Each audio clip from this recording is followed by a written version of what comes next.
Hello my dear student, जैसा कि मैंने आपको पहले भी बताया था कि अब हमारा जो एग्जाम है उसका वेंडर चेंज हो चुका है। तो अब जो क्वेश्चंस का पैटर्न है वो अगर देखा जाए तो बहुत पहले इनका एग्जाम हुआ करता था, उससे पैटर्न से रिलेटेड क्वेश्चंस हैं। तो एक बार हम लोग ना पुरानी क्वेश्चंस पर डिस्कस करते हैं, क्योंकि इस बार जो इतने भी एग्जाम्स आए उनमें कहीं ना कहीं वर्ब्स की प्रॉब्लम्स ज्यादा है। ऐसा पहले भी होता रहता था, तो अब हम लोग एरर्स पर डिस्कस करेंगे और मैं आपके लिए 2011 से लेकर के कुछ एरर्स डिस्कस करूंगी, ताकि आपके जो ग्रामर में कहीं पर भी कुछ भी मिस्टेक हो रही है वो कंप्लीट हो जाए।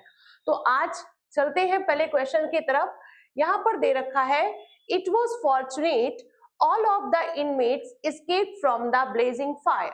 तो अब हम इस क्वेश्चन को ब्रेक करना शुरू करते हैं।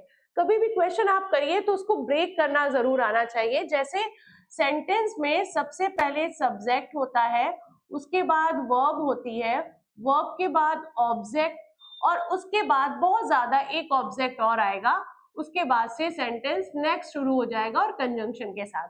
तो हम भी यहाँ पर चेक करते हैं कि क्या इस फॉर्मेट में है। जब इस तरीके से हम ब्रेक करेंगे तो क्वेश्चंस को करना आसान हो जाएगा। ये हो गया इट हमारा सब्जेक्ट, वॉज हमारे यहाँ पर हेल्पिंग वर्ब है, और फॉर्चुनेट जो है यहाँ ऑब्जेक्ट के रूप में आ गया क्योंकि ये एडजेक्टिव के फॉर्म में है। फिर सेंटेंस यहां से देखिए नया शुरू हो रहा है, यानी ये फिर से एक सब्जेक्ट आ गया और यहाँ पर एक वर्ब आ गई। दैट मीन्स कि अब इन दोनों के बीच में कोई ना कोई कंजंक्शन जरूर होना चाहिए, वरना ये सेंटेंस आगे नहीं बढ़ पाएगा। ठीक है, तो इन दोनों के बीच में एक यहाँ पर कंजंक्शन हो सकता है, और वो कौन सा है? दैट। दैट मीन्स कि इस पोर्शन में अगर हम कंजंक्शन लगा दें तो ये सेंटेंस हमारा बिल्कुल एक्यूरेट हो जाएगा। तो इस तरीके से जब हम ब्रेक करेंगे तो क्वेश्चंस हमें इजीली समझ में आ जाएंगे।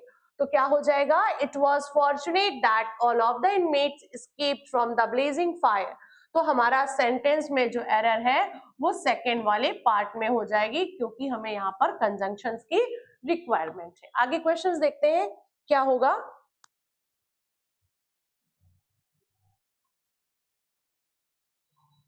चलिए नेक्स्ट क्वेश्चन पर चलते हैं, और हमारा क्वेश्चन है, drinking and driving are a major cause of accident. अब हम इस क्वेश्चन को जरा थोड़ा पढ़ने से पहले कुछ चीजें डिस्कस करते हैं। कई बार हम लोग सिंगुलर और प्लूरल को ढूंढने के लिए सब्जेक्ट को चेक करते हैं, और सब्जेक्ट अगर सिंगुलर है तो वर्ब सिंगुलर अप्लाई करते हैं, लेकिन हर जगह ये काम नहीं आता। तो हम यहाँ पर आपको एक ट्रिक बताते हैं कि आप सेंटेंस के आउटपुट पर ध्यान दिया करिए कि आउटपुट क्या है। यानी ओवरऑल सेंटेंस में काम अगर एक व्यक्ति कर रहा है और वो काम ही एक कर रहा है, तो हमारा सेंटेंस में जो सब्जेक्ट है उसको सिंगुलर माना जाएगा।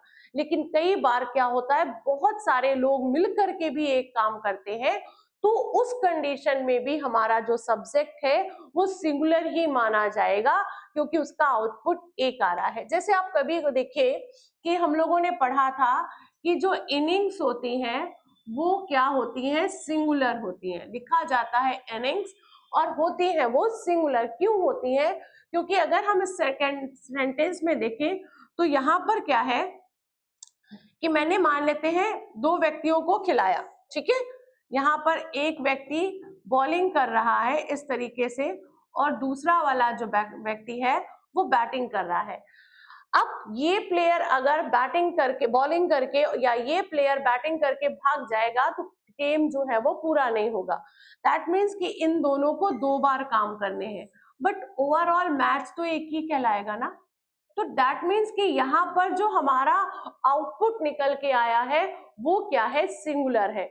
तो कई बार सेंटेंसेस को पढ़ने पर हमें भले वो प्लूरल फॉर्म में दिखाई देते हैं, लेकिन जब हम सेंटेंस को पूरा पढ़ते हैं तो उसका आउटपुट एक नजर आता है। उस कंडीशन पे हमारे सब्जेक्ट को हमेशा सिंगुलर मानना चाहिए। तो अब हम इस क्वेश्चन को पढ़ने के बाद, जैसे आप देखिएगा कि आपका जो ट्राउजर है वो एक होने के बावजूद भी डबल होते हैं, क्योंकि उनके आउटपुट्स डबल होते हैं। जब हम लोग नाउन पढ़ेंगे, या मेरे आप पिछले वीडियोस देखिएगा जाके, तो वहां पर आपको नाउन की ये प्रॉब्लम्स मिल जाएंगी। तो आप देखिए कि क्वेश्चन हमसे क्या कह रहा है, ड्रिंकिंग एंड ड्राइविंग। भले यहाँ पर दो सब्जेक्ट है, लेकिन ये कॉज बन रहे हैं मेजर कॉज, यानी यहाँ पर जो इसका आउटपुट है वो कैसा है? एक मिल रहा है। और अगर हमें आउटपुट एक मिल रहा है तो ये वर्ब प्लूरल है, इससे हमें मतलब नहीं है क्योंकि हमारा आउटपुट एक है और यहाँ पर जो भी सब्जेक्ट है उसने मिलके काम किया है, इसलिए हम उस सब्जेक्ट को कभी भी प्लूरल में कंसीडर नहीं करेंगे। तो यहाँ पर ये आर की जगह क्या हो जाएगा, एस हो जाएगा। तो drinking and driving is a major cause of accident. तो यहाँ पर हम प्लूरल सब्जेक्ट का यूज नहीं करेंगे। जैसे आप देखते हैं 2 and 2 makes 4, 10 miles is a long distance, है ना। तो ऐसी कंडीशन पर आपने देखा इनका आउटपुट एक है, तो एक बार सेंटेंस को रीड जरूर करा करिए ताकि हमें सेंटेंस पता चल जाए कि हमारे सेंटेंस में जो फाइनल आउटपुट है वो कितना है, यानी हमारी कितनी क्रियाएं या कितने काम संपन्न हुए हैं, उसी के अकॉर्डिंग हम सब्जेक्ट और वर्ब को फाइंड आउट कर लेते हैं। ओके, तो ये हमारा आर की जगह क्या हो जाएगा, एस। अब नेक्स्ट क्वेश्चन पे चलते हैं।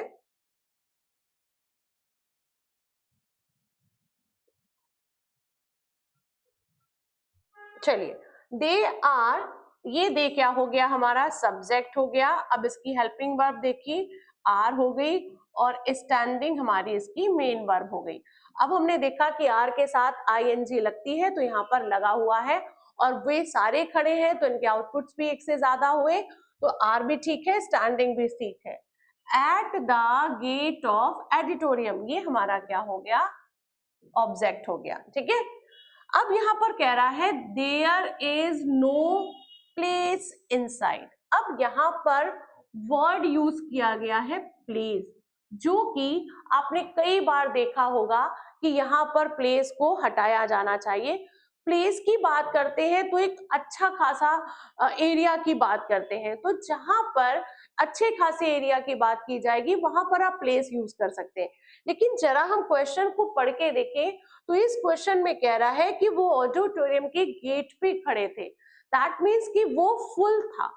जब कभी भी आपको किसी क्वेश्चन में ऐसी पोजीशन दिखाई दे जहां पर कह सकते हैं ना बिल्कुल ठसाठस भरा हुआ, बिल्कुल भी पैर रखने की जगह ना हो, रत्ती भर भी जगह ना हो, तो जब ऐसी सिचुएशन आती है और ऐसे जगह की बात की जाती है तो वहां पर हम कभी भी प्लेस का यूज नहीं करते, वहां पर हम क्या करते हैं, एक वर्ड लगाते हैं जिसे हम लोग कहते हैं रूम।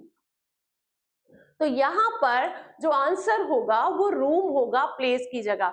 तो आप जब कंसीडर करिए कि प्लेस का मतलब भी जगह है, स्पेस का मतलब भी जगह और रूम का मतलब भी जगह, तो जब कभी आप देखिए कार में हम सब बैठ गए और सामान रखने की जगह कम पड़ गई तो हम उस जगह के लिए हम स्पेस यूज कर लेते हैं। ठीक है, ठीक, बहुत ओपन प्लेस है तो हम वहाँ प्लेस का यूज करते हैं। लेकिन जब ऐसी सिचुएशन आए जैसे कंपार्टमेंट है वो बहुत ज्यादा भरा है और जैसे इस क्वेश्चन में था ऑडिटोरियम भरा है, तो ऐसी कंडीशन पे हम प्लेस को रिमूव करके रूम का यूज करेंगे। तो यहाँ पर क्या हो जाएगा, यहाँ पर they are standing at the gate of auditorium, there is no room. Okay, next question की तरफ चलते हैं।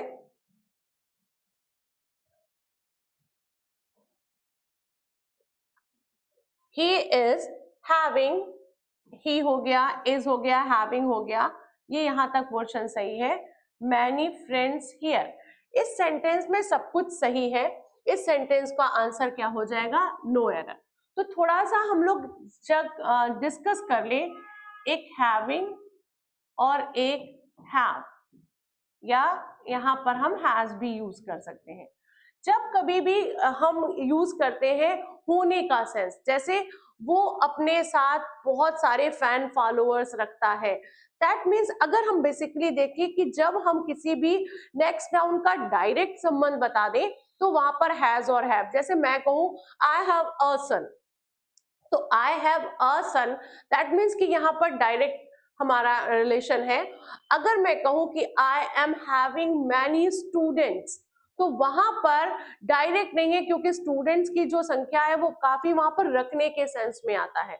तो ऐसी कंडीशन पे हम वहां पर हैविंग, चूंकि फ्रेंड्स हैं तो यहाँ पर हैविंग हमारा बिल्कुल प्रॉपर है। तो he is having many friends here, तो इस सेंटेंस में कोई भी प्रॉब्लम नहीं है and that is no error. Okay,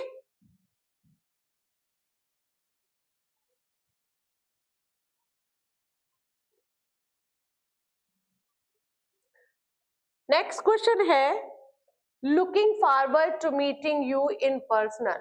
अब क्वेश्चन देखिए, यहाँ पर पार्टिसिपल से शुरू हो रहा है। जैसे कभी भी आप कहीं पर भी अटको और सेंटेंस की शुरुआत आईएनजी की फॉर्म से हो, ठीक है, तो आईएनजी की फॉर्म से हो या बीइंग की फॉर्म से हो तो उसे पार्टिसिपल कहा जाता है।